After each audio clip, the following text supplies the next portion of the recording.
Hello friends జీఎస్టీని implement చేసి 1 month complete అయింది. ఇంకా చాలామందికి ఈ జీఎస్టీపై ఎన్నో ప్రశ్నలు. నా వంతుగా జీఎస్టీలో గైడ్లైన్స్ అండ్ ఇంపార్టెంట్ టాపిక్స్ గురించి వీడియోస్ చేస్తున్నాను. ఇంకా జీఎస్టీ గురించి ఏ కొత్త న్యూస్ వచ్చినా వెంటనే మీకు తెలియజేయడానికి ట్రై చేస్తాను. ఫ్రెండ్స్, మీలో ఎవరైనా నా ఛానల్ని సబ్స్క్రైబ్ చేసుకోకపోతే వెంటనే సబ్స్క్రైబ్ చేయండి. ఫ్రెండ్స్, మీ బిజినెస్ యొక్క టర్నోవర్ 20 లక్షల లోపు ఉంటే ఒక్కొక్క సందర్భంలో మీరు జీఎస్టీ క్రింద రిజిస్ట్రేషన్ చేయించుకోవాలి. ఆ సందర్భాలు ఏంటో ఈ వీడియోలో తెలుసుకుందాం. ఫ్రెండ్స్, ఫస్ట్ టైం మీరు నా వీడియోస్ చూస్తుంటే ఇక్కడ రెడ్ కలర్ సబ్స్క్రైబ్ బటన్ని క్లిక్ చేయండి అండ్ ఇక్కడ బెల్ ఐకాన్ని క్లిక్ చేయండి. అప్పుడే నేను ఏ కొత్త వీడియోస్ అప్లోడ్ చేసినా మీకు నోటిఫికేషన్స్ వస్తాయి. సాధారణంగా బిజినెస్ చేసేవాళ్ళు కొంతమంది వస్తువులు అమ్మకాలు చేస్తారు, కొంతమంది సేవలు చేస్తారు, కొంతమంది గూడ్స్ అండ్ సర్వీసెస్ రెండూ చేస్తారు, కొంతమంది అంతర్రాష్ట్ర సరఫరాదారులు ఉంటారు.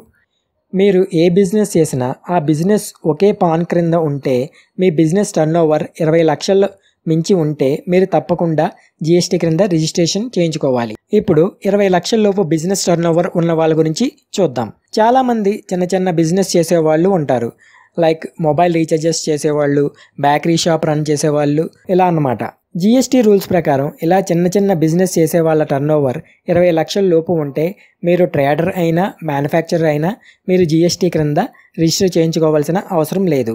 మరియు కొన్ని ఈశాన్య భారత రాష్ట్రాలైన సిక్కిం, అరుణాచల్ ప్రదేశ్, నాగాలాండ్, మణిపూర్, హిమాచల్ ప్రదేశ్, అస్సాం, మేఘాలయ వంటి రాష్ట్రాల్లో ఈ లిమిట్ 10 లక్షలు ఉంది.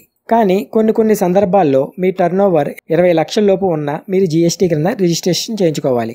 ఆ సందర్భాలు ఏంటంటే, ఫస్ట్ వన్, అంతర్రాష్ట్ర సరఫరాదారులు. ఫర్ ఎగ్జాంపుల్, మీరు ఆంధ్రాలో ఉండి తెలంగాణలో ఉన్న మరో వ్యక్తికి సరుకు సరఫరా చేస్తే మీ టర్నోవర్ 20 లక్షల లోపు ఉన్నా మీరు జీఎస్టీ క్రింద రిజిస్ట్రేషన్ చేయించుకోవాలి.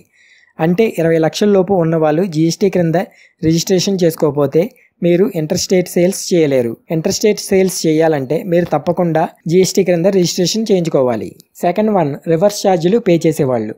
రివర్స్ ఛార్జెస్ గురించి నేను వీడియో చేశాను, ఒక్కసారి ఆ వీడియో చేస్తే మీకు బాగా అర్థమవుతుంది. రివర్స్ ఛార్జెస్ అంటే ఎవరైతే గూడ్స్ అండ్ సర్వీసెస్ పొందుతారో అంటే బయ్యర్ సప్లయర్ బదులు ట్యాక్స్ పే చేయాలి. దీన్నే రివర్స్ ఛార్జ్ అంటారు. సో ఇలా రివర్స్ ఛార్జ్ పే చేసే వాళ్ళ యొక్క టర్నోవర్ 20 లక్షల లోపు ఉంటే జీఎస్టీ క్రింద రిజిస్ట్రేషన్ చేసుకోవాలి.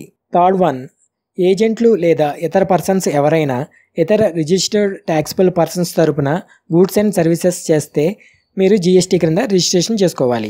ఫోర్త్ వన్, క్యాజువల్ పన్నులు చెల్లించేవాళ్ళు. ఫర్ ఎగ్జాంపుల్, ఒక వ్యక్తి గూడ్స్ అండ్ సర్వీసెస్ ఒక ప్రాంతంలో చేయకుండా వేరే ప్రాంతంలో కూడా చేస్తే, అంటే ఫిక్స్డ్ ప్లేస్లో కాకుండా వివిధ ప్రాంతాల్లో బిజినెస్ చేసే వాళ్లను క్యాజువల్ ట్యాక్సిబుల్ పర్సన్స్ అంటారు.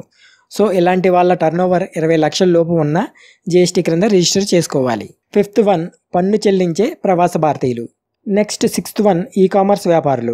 సెవెంత్ వన్, ఈ కామర్స్ ద్వారా బిజినెస్ చేసేవాళ్ళు. సో ఇలా ఈ కామర్స్ వ్యాపారులు, ఈ కామర్స్ ద్వారా బిజినెస్ చేసే వాళ్ళ టర్నోవర్ 20 లక్షల లోపు ఉంటే మీరు జీఎస్టీ క్రింద తప్పకుండా రిజిస్టర్ చేసుకోవాలి. సో ఫ్రెండ్స్, ఈ సందర్భాల్లో మీ టర్నోవర్ 20 లక్షల లోపు ఉంటే మీరు జీఎస్టీ క్రింద రిజిస్టర్ చేసుకోవాలి. ఫ్రెండ్స్, మీకు ఈ వీడియో నచ్చితే లైక్ చేయండి. ఎన్ని ఎక్కువ లైక్స్ వస్తే నాకు అంత ఎంకరేజింగ్గా ఉంటుంది. అండ్ నా వీడియోస్ని షేర్ కూడా చేయండి. Friends, this is Kiran. జై జీఎస్టీ, జై హింద్.